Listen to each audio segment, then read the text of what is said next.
দিনের তরি যাই রে ডবি এসে ধর হাল, দিনের তরি যাই রে ডবি এসে ধর হাল।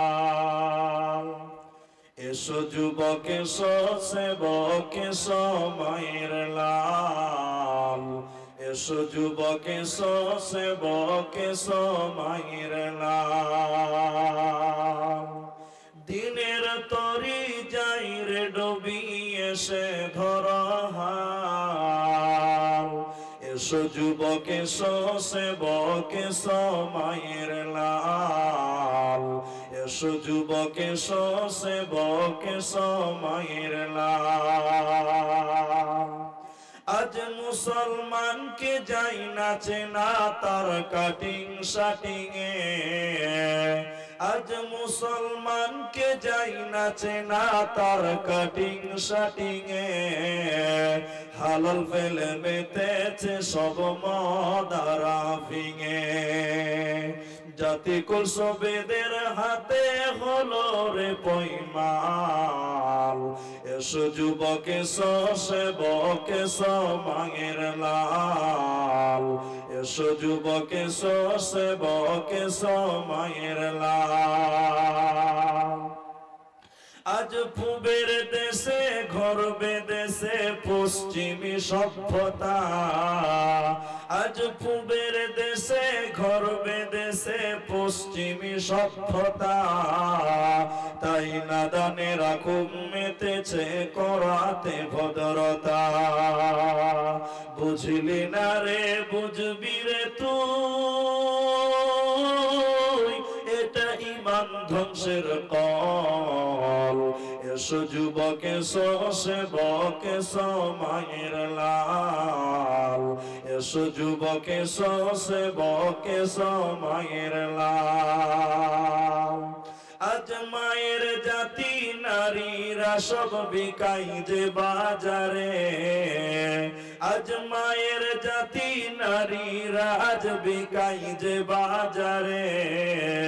পেটের দায়ে ইজ্জত হাতে ঘুরছে দাঁড়ে দাঁড়ে, লোকে টাকার লোভ দেখিয়ে করছে নাজেহাল।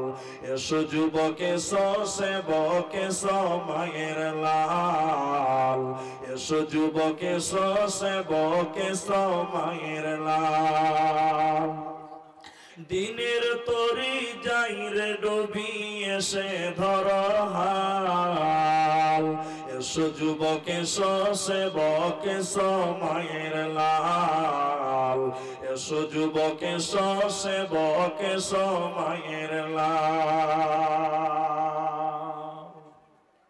শ্রদ্ধেয় সম্মানীয় চলমান সভার সভাপতি, স্টেজে ওলামায়ে কেরাম, অতিথি বৃন্দ, সামনে বসে থাকা দাঁড়িয়ে থাকা দিনদার ইমানদার মুমিন ভাই সকল, দুয়ার ক্যান্টারি মুরব্বী সমাজ, স্নেহের কচিকাচা, দিনের সৈনিক যুবক বন্ধুগণ, পর্দার অন্তরালে বসে থাকা, প্রজেক্টের মাধ্যম দিয়ে দেখনে ভালি আমাদের মায়ের জাত, বোনের জাত, দিনদার ইমানদার মুমিনা সলেহা মা ও বোনেরা, প্রাণ প্রিয় চাকুলিয়া উত্তর দিনাজপুরবাসী, সর্বাগ্রে সে মহান আল্লাহ তাবারক ওয়া তাআলার প্রশংসা জ্ঞাপন করি যে আল্লাহ তাবারক ওয়া তাআলা আমাদেরকে এক মাদ্রাসা কেন্দ্রিক আয়োজিত মাহফিলে বসিয়ে কোরআন এবং হাদিসের আলোচনা করা, আপনাদের শ্রবণ করা যিনি তৌফিক ইনায়াত করেছেন, সেই মহান মুনিবের দরবারে শুকরিয়া আদায় করি। আমরা সকলেই বলি আলহামদুলিল্লাহ। দরুদ ও সালাম বর্ষিত হোক সরকারে কায়নাত তাজদারে মাদানী নবী কুল শিরোমণি ইমামুল আম্বিয়া, নবী মক্কি, নবী মাদানী, নবী আহমদ, নবী মুহাম্মদুর রাসূলুল্লাহ সাল্লাল্লাহু আলাইহি ওয়াসাল্লাম। আল্লাহুম্মা আমিন, আল্লাহুম্মা সাল্লি আলাইহি, আল্লাহুম্মা বারিক আলাইহি। মোহতারাম ভাই ও আজিজ ও বুজুর্গ দোস্ত, আমি কোরআনুল কারীম সূরা আনফাল থেকে একটি আয়াত এবং সূরা ইখলাস সম্পূর্ণটাই পাঠ করেছি। উল্লেখিত আয়াতের দিকে যাওয়ার পূর্বে আপনাদের সামনে স্বল্প সময়ে কিছু কথা বলবো বলে নিয়ত করেছি, যদি আল্লাহ তৌফিক দিয়েছেন। আলাইহি তাওয়াক্কালতু ওয়া ইলাইহি উনীব। আল্লাহর কাছে তৌফিক চাচ্ছি। সর্বপ্রথম আপনাকে আলোচ্য বিষয়ে যাওয়ার পূর্বে দুটি কথা বলি। এখানে অনেক মানুষ আছেন, আপনারা এই জনতার ভিড়ে আপনাকে দুটি কথা বলবো, খুব মনে রাখবেন। আপনারা সব ভুলে গেলেও এই কথাটা বলবেন না। আপনারা এই যে জলসাটাতে এসেছেন, এত মানুষ, এত আগমন, আপনি নিয়ত করেছেন কিনা জানি না, তবে এই জলসা থেকে যদি আপনি সারা রাত জেগে যদি দু চারটা আমল আপনি বাড়িতে নিয়ে না যেতে পারেন, তাহলে আপনার জীবনে কোনো জলসা শুনে লাভ হবে না। বিধায় আমলের উদ্দেশ্যে যদি আপনি জলসা শুনেন, তাহলে আমি আপনাকে উপকার করতে পারবো, মাদ্রাসাওয়ালা আপনার উপকার করতে পারবে। সাহাবায়ে কেরামদের অভ্যাস ছিল ক্বালু সামি'না ওয়া আতা'না, শোনার সঙ্গে সঙ্গে তারা ইতাআত করতেন, অনুসরণ করতেন, অনুকরণ করতেন। নবী বলতেন তারপরে মানতেন এমনটা নয়, বরং নবীজির ব্যবহার, চাল চরিত্র দেখে সাহাবীরা নিজেরা নবীর মতন করতেন। এটা হাদিস আপনাকে বলে আমার আলোচ্য বিষয়টা আপনাকে বলি। আগেকার জামানায় রসুলের যুগে নামাজ পড়তো তো চটি কিংবা চপ্পল কিংবা জুতা পরেই নামাজ পড়তো। এজন্য জুতা পরে নামাজ পড়লে কোনো সমস্যা নাই। তবে এখনকার মসজিদগুলো টাইলস, মার্বেল আর মাজাক করা আছে, এজন্য নষ্ট হয়ে যাবে, নোংরা হবে। এজন্য আমরা আজকে স্যান্ডেল নিয়ে যাই না। তবে স্যান্ডেল নিয়ে গেলে কোনো অসুবিধা নাই। তো কোনো একদিন নবী সাল্লাল্লাহু আলাইহি সাল্লাম স্যান্ডেল পরে, জুতা পরে নামাজে দাঁড়িয়েছে। সাহাবীরাও স্যান্ডেল পরে পেছনে অনুসরণ করছেন, নামাজ পড়ছেন মুক্তাদি হিসাবে। এমন সময় জিবরাইল আমিন এসে বলছেন, ইয়া রাসূলুল্লাহ, আপনার স্যান্ডেলের নিচে নোংরা আছে, ময়লা আছে, আপনি স্যান্ডেলটা খুলে নামাজটা পড়ুন। নবী নামাজ পড়তে পড়তে সাইডে স্যান্ডেল রেখে নামাজ পড়ে নিলেন। নামাজে সালাম ফিরার পর দেখলেন পেছনে সাহাবীরাও স্যান্ডেল খুলে ফেলে দিয়েছে। বলুন সুবহানাল্লাহ। নবীজি বললেন, কি ব্যাপার, তোমরা স্যান্ডেল খুলেছো কেন? আমার পায়ের স্যান্ডেলের নিচে নোংরা ছিল, ময়লা ছিল, জিবরাইল খুলতে বলেছে বলে আমি খুললাম, তো তোমরা খুললে কেন? সাহাবী বলছেন, সাহাবায়ে কেরাম বললেন, হুজুর আপনাকে খুলতে দেখলাম তাই আমরাও খুললাম। বলুন সুবহানাল্লাহ। তাহলে নবীকে দেখে তারা আমল করেছেন। আর আপনাকে অনেক আমল আমি আপনাকে বলবো, যেগুলো রাসূল আদেশ করেছেন, সেগুলো আপনাকে শুনতে হবে। আমি আপনাদের সামনে, যেহেতু মাদ্রাসার জলসা, শুধুমাত্র কোরআন কোরআন কোরআন আল্লাহর তরফ থেকে দেওয়া নিয়ামত, এই কোরআন সম্পর্কে কিছু উদ্ধৃতি, কিছু গুরুত্বপূর্ণ টিপস আপনাকে দেব ইনশাআল্লাহুল আজিজ। প্রথমে মুসলিম হিসাবে আপনি আমি কোরআনের কি হক আদায় করলাম, এটা আপনার বিবেককে জিজ্ঞাসা করুন যে আমি মুসলিম। এই যে মুসলিম, আপনি মুসলিম, আপনি নিজেকে নিয়ে গর্ব করেন, তো আল্লাহ তাবারাক ওয়া তাআলা আপনার চলার জন্য, বলার জন্য, মানার জন্য বিধান হিসাবে দিয়েছে কোরআন। তা আপনি তার কি হক আদায় করলেন বলুন। আমরা কোরআন পড়তে জানি না, আমরা কোরআনকে মূল্যায়ন করি না। আমি ভূমিকাতে লম্বা কথা না পড়ে সরাসরি কোরআনের অস্তিত্ব, কোরআনের পরিচয়, কোরআন কাকে বলে, আমি কোরআন থেকে আপনাদের একটা একটা করে জবাব দিব। চলুন, প্রথম প্রশ্ন করেন, কোরআন তুমি, হে কোরআন তুমি কোথায় এসেছিলে তুমি বলো। কোরআন জবাব দিবে আপনাকে। বিসমিল্লাহির রহমানির রহিম। লা উকসিমু বিহাদাল বালাগ। কোরআনকে জিজ্ঞাসা করেন, কোরআন তুমি কোথায় এসেছিলে বলো। কোরআন বলছে, আমি দুইখানা শহর কেন্দ্রিক নাজিল হয়েছি, একটা মক্কা মুকাররমা, অপরটি মদিনা মুনাওয়ারা। এবার কোরআনকে বলেন, কোরআন যতগুলি সূরা আছে কোনটা মক্কাতে কোনটা মদিনাতে আল্লাহ অবতীর্ণ করেছে। এবার কোরআনকে বলবেন কোরআন তুমি মক্কা মদিনায় এসেছো সেটাও বুঝলাম, কোথা থেকে এসেছিলে তুমি বলো। কোরআন বলছে বাল হুয়া কুরআনুম মাজিদ ফি লাউহিন মাহফুজ। আমি লাউহে মাহফুজ থেকে দীর্ঘ 23 বছর সময় আমি পৃথিবীতে এসেছিলাম। এর কোরআন তুমি লাউহে মাহফুজ থেকে মক্কা মদিনায় এসেছো বুঝলাম। এবার তৃতীয় প্রশ্ন করব কোরআন তুমি কখন এসেছিলে তুমি বলো, তুমি কোন সময় পৃথিবীতে এসেছিলে তুমি বলো।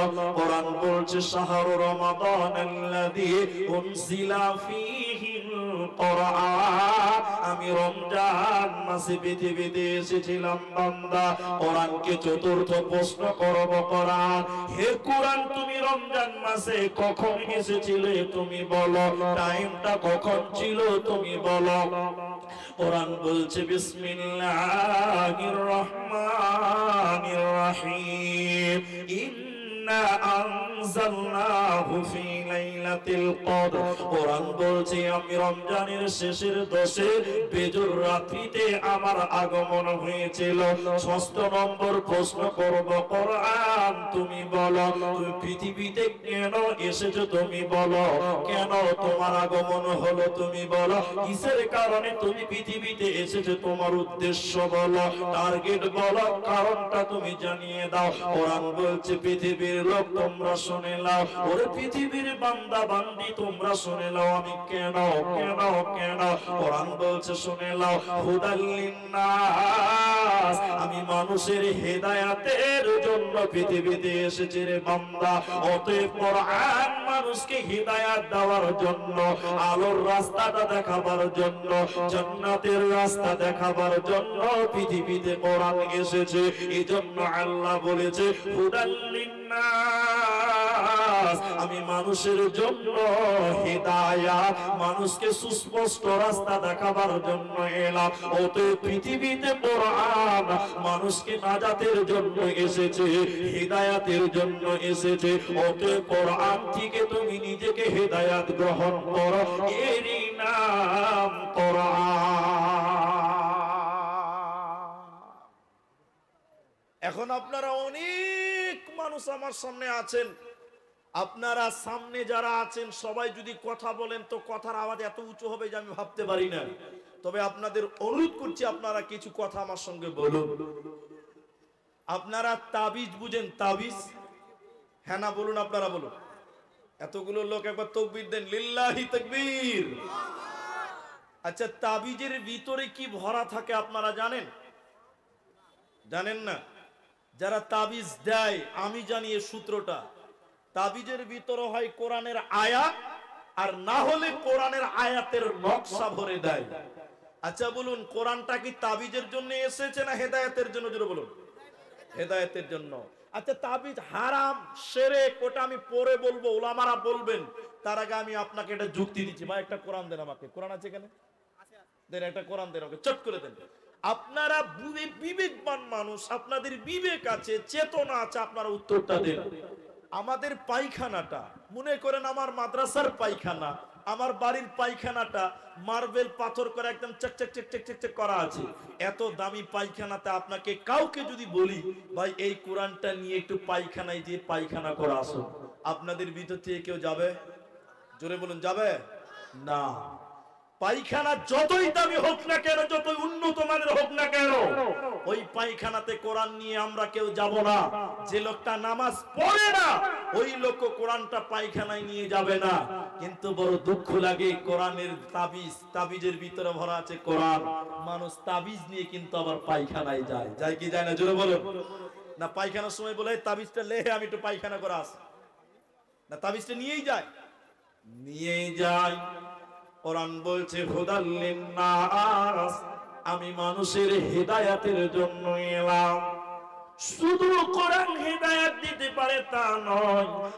কোরআন সূরা আনফালের 2-3 নম্বর আয়াতের মাঝখানে আল্লাহ বলছেন, শুনে নাও, ওয়া ইদা তুলিয়াত আলাইহিম আয়াতুহু যাদাতুহুম ঈমানা। কোরআন শুধু ঈমান হেদায়েত বাড়বে এমনটা নয়, বরং ঈমানের সঙ্গে যদি কেউ কোরআন তেলাওয়াত করে, আল্লাহ তাবারাক ওয়া তাআলা বলেন ওর হেদায়েত তো বাড়বেই বাড়বে, ঈমান তো বাড়বেই বাড়বে। যাদাতুহুম ঈমানা, ওর ঈমান বাড়বে। এজন্য কোরআন মানুষকে হেদায়েত দিতে পারে, হেদায়েত ওয়ালাদের ঈমান বাড়াতে পারে। ওতে পৃথিবীর লোক কোরআনের সঙ্গে সম্পর্ক করো, কোরআন যেখানে চর্চা হয় সেখানে সহযোগিতা করো, ওইখানে তোমরা সহযোগিতা করো। কোরআন পড়লে নেকি হয়, কোরআন শুনলে নেকি হয়, কোরআন মানলে নেকি হয়, কোরআনের পেছনে টাকা দিলে নেকি হয়। আল্লাহ বলছে যাদাতুহুম ঈমানা, কোরআন মানুষের ঈমান বাড়িয়ে দেয়। আপনাদের জিজ্ঞাসা করছি, আপনারা উত্তরটা দেন। আপনারা জ্ঞানী গুণী মানুষ, আপনাদের কাছে উত্তর চাই। আপনারা, আমি কোন রাজনৈতিক কথা বলছি না, নাউজুবিল্লাহ, আমার দরকার নাই, কিন্তু একটা কথা আপনাকে বুঝাবার জন্য জিজ্ঞাসা করছি। আপনারা ডক্টর ওয়াসিম রেজভির নাম শুনেছেন? আপনারা শুনেননি? আপনারা শুনেছেন না ওয়াসিম রেজভির নাম? শুনেছে।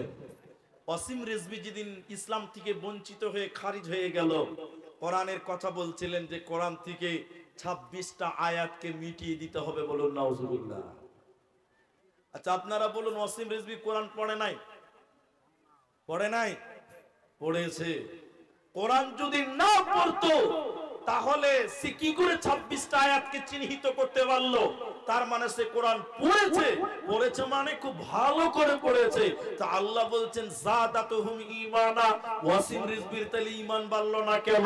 আল্লাহ বলছে মুমিনের ঈমান বাড়বে, তাহলে তার ঈমান চলে গেল, ঈমান বাড়লো না কেন? আপনাদের এটা উদাহরণ দিচ্ছি, তাহলে বুঝতে পারবেন। আপনারা একটু ইশারা দেন আমাকে। টোটো চলে না? টোটো টোটো টোটো বলেন তো নাকি? টোটো বলে তো আপনাদের? আপনাদের দেশে টোটো বলে, আর আমাদের দেশে বলে পিলপিলি। পিলপিল করে চলে তো, ওই জন্য ওই নাম হলো পিলপিলি। আমাদের আসাম বরপেটাতে পিলপিলি বলে। তো টোটো দেখবেন ব্যাটারিতে চলে, চলে না? এখন চাকুলিয়ায় থানার পাশে একটা দোকান আছে, ব্যাটারি চার্জ করে। ওর কাজ হলো ব্যাটারি চার্জ করা। ও ব্যাটারি চার্জ করছে, ব্যাটারি 2 জায়গাতে তার লাগিয়ে দিয়েছে, কারেন্ট ভরাতেছে, চার্জ হচ্ছে। এমন সময় একটা খ্যাপা, মানে পাগল, ও তো বুঝে না কোনটা ব্যাটারি আর কোনটা প্লাস্টিক, বুঝতে পারছেন কিনা? ও খ্যাপা দোকানি থেকে এসে বলছে, দোকানদার ভাই, এই বড় বড় প্লাস্টিকই কি হচ্ছে ভাই? কত খ্যাপা, ব্যাটারিকে প্লাস্টিক বলছে। দোকানি বলছে, খ্যাপা ছেলেকে আর কি ব্যাকরণ বুঝাবো? ও সহজ করে বলে দিয়েছে, প্লাস্টিকের ভিতরে কারেন্ট ভরছি রে খ্যাপা, লাইট জ্বলবে, লাইন চলবে। তো খ্যাপা মনে মনে বলছে যে প্লাস্টিকেও কারেন্ট ভরা যায়, এটাও বুঝে নিয়েছে। খেপা আবার দৌড়তে দৌড়তে বাড়িতে গিয়েছে। বাড়িতে, ওর বাড়িতে যত প্লাস্টিকের বয়ম আর জার ছিল, 1 বস্তা মাথায় করে নিয়েছে, দোকানের সামনে ঢেলে দিয়ে বলছে, দোকানদার ভাই, আমার প্লাস্টিক এখানে কারেন্ট ভরে দাও তো ভাই, বাড়িতে লাইট জ্বালাবো। আচ্ছা, আপনারা বলুন, ওর প্লাস্টিকে কারেন্ট ঢুকবে? বলে ঢুকবে? দোকানি বলছে, রে খেপা, তোর প্লাস্টিকে কারেন্ট ঢুকবে না ভাই? এখনই বললে কারেন্ট ঢুকছে প্লাস্টিকের, আমার বেলায় ঢুকবে না, ফেললাম করছো, তাড়াতাড়ি শুরু করো। দোকানি ধয়ে থরথর করে কাঁপছে, শালা কোথায় মারবে? খেপার আবার বিচার হয় না। খেপার বিচার আছে? বিচার নাই। আল্লাহ তো বলেছেন যার বিবেক নাই তার রুফিয়াল কালাম আল সালাতিন, 3 জনের উপরে কলম তুলে নিয়েছে। তো খেপার কোনো বিচার নাই, বুঝাতে পারে না যে তোর প্লাস্টিকের বয়মে কারেন্ট ঢুকবে না। কেন ঢুকবে না? এবার দোকানি বলছে, খেপা, এই দুটির মধ্যে বিরাট পার্থক্য আছে, আমারটাই হবে, তোরটাই হবে না। কেন? আমার ব্যাটারির ভিতরে এসিড আছে, তামা আছে, পানি আছে, ইঞ্জিন আছে, এর জন্য তার কারেন্ট ঢুকবে, চার্জ হবে।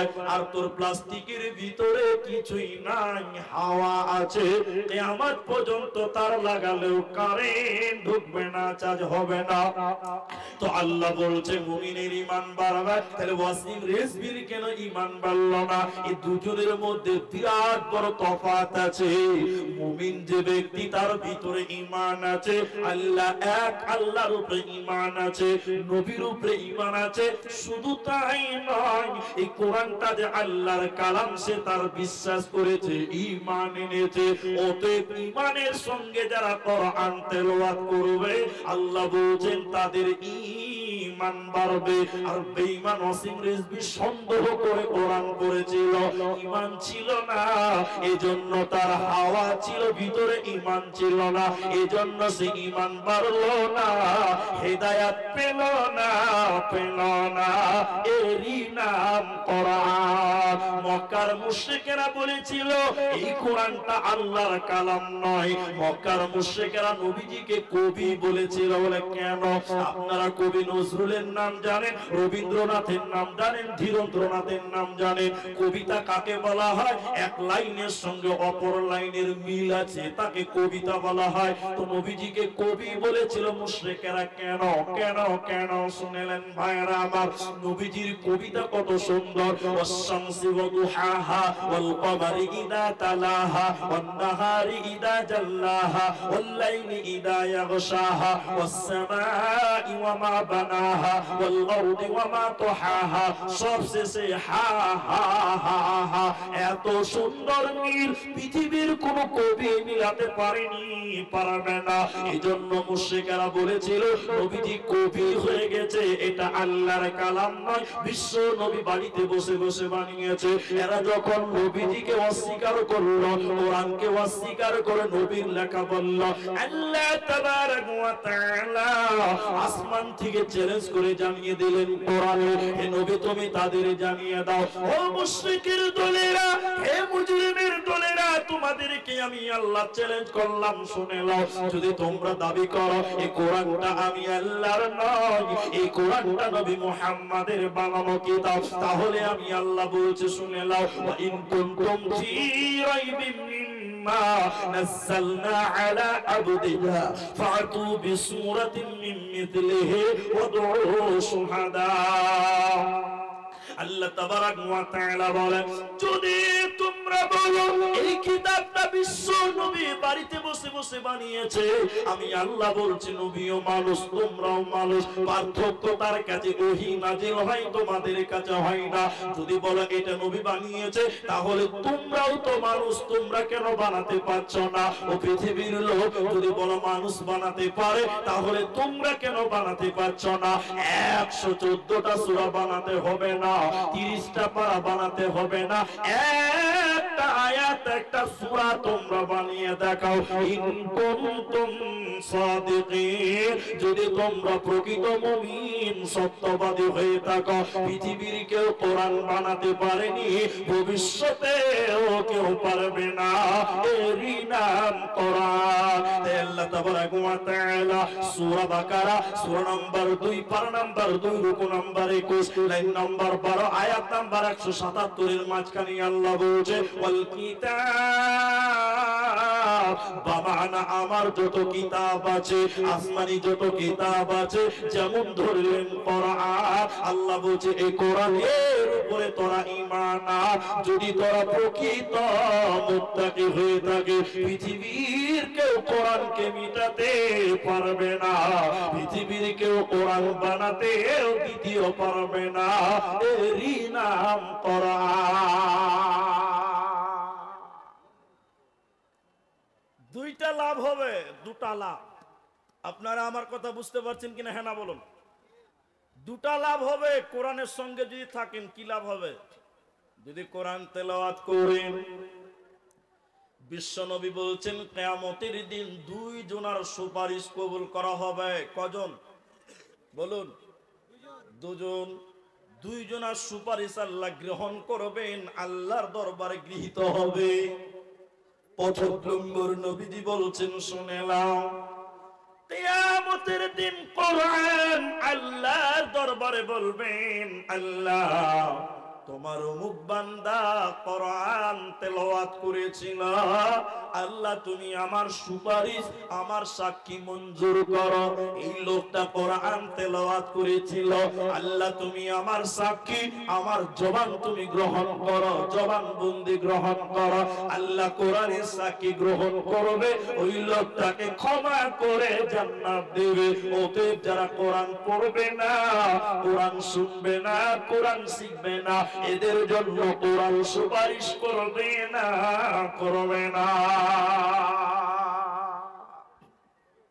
কোরআনে অন্য জায়গায় এসেছে, কোরআনে অন্য জায়গাতে আল্লাহ বলছেন আকিমিস সালাতা লিদুলুকিস শামসি ইলা ওয়াসাকিল লাইল ওয়া কুরআনাল ফাজর ইন্না কুরআনাল ফাজরি কানা মাশহুদা। সুবহানাল্লাহ। কোরআন বলছে যারা 5 ওয়াক্তের নামাজ পড়বে আর সকাল সন্ধ্যা যারা তেলাওয়াত করবে কোরআন, 5 ওয়াক্তের নামাজ পড়বে, সকাল সন্ধ্যা যারা কোরআন তেলাওয়াত করবে, আল্লাহ তাবারাক ওয়া তাআলা বলছেন কিয়ামতের দিন কানাত মাশহুদা, এই কোরআন তার জন্য সাক্ষী হবে। কোরআন যার ব্যাপারে সাক্ষী দেবে, ওই লোক কোনদিন নাকাম হতে পারে না। অতএব কোরআনের সঙ্গে দুনিয়া গড়া, তোমার ইহকাল কামিয়াব হবে, মরার পর জান্নাত হবে। কোরআন তোমার জন্য সুপারিশ করবে, কোনো চিন্তা হবে না, হবে না। যদি কোরআন হাদিস না মানি জীবনে, কি হবে গমৃত্যুর পরে? যদি কোরআন হাদিস না মানি জীবনে, কি হবে গমৃত্যুর পরে?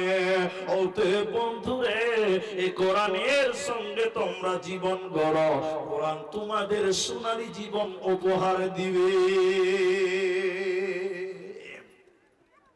এখন একটা কথা বলছি, আপনারা শোনেন। এটা উদাহরণ মনে করেলেন, উদাহরণ মনে করেন, এটা উদাহরণ মনে করেলেন। আজকে আমি কোন রাজনৈতিক কথা বলছি না, খালি বুঝাবার জন্য কয়েকটা আপনাকে টাচ দিচ্ছি। কিছু কিছু লোক দেশে বলছে মুসলমান তারবো, বলছে কি বলছে না? আপনারা জানেন আমাদের আসামে এনআরসি হয়েছে, জানেন, এগুলো আপনারা সব জানেন। ওদিকে আমি যাবো না, ওদিকে আমার দরকার নাই। খালি এটুকু বলছি,